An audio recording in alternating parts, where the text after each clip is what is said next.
And it was really cool to hear her actually walk through kind of chronologically what was happening as she grew up, um, and really to get more of a picture of what her life was like and how she became the person that she is.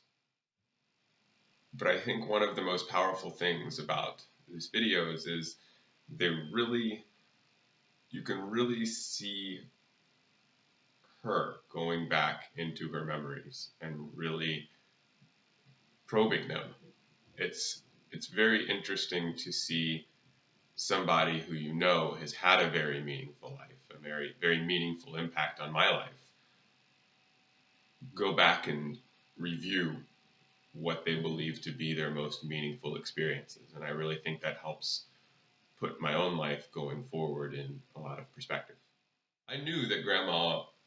was kind of handler of things, right? The sort of classic greatest generation, keep your problems to yourself, everybody has them, just deal with it. This is what we do. I think if there's one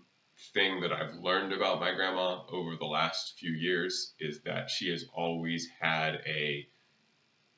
put your head down and deal with it rather than complain.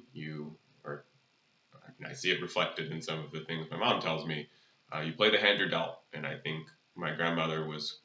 clearly your classic example of someone who played the hand she was dealt, and this really illuminated how she did that,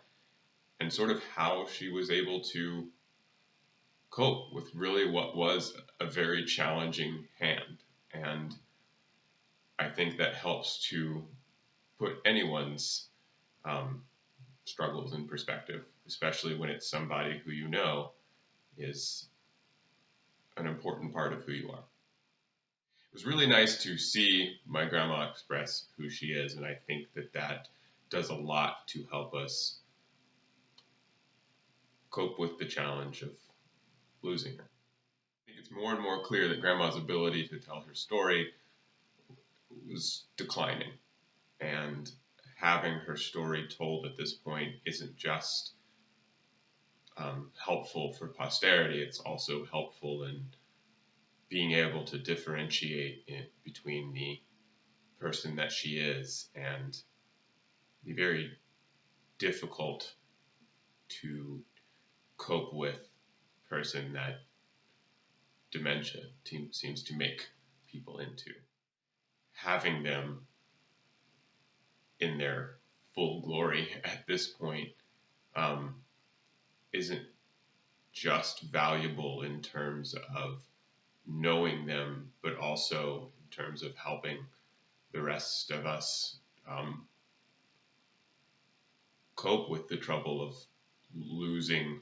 her even before we actually lose her, if that makes sense. The ability to tell your story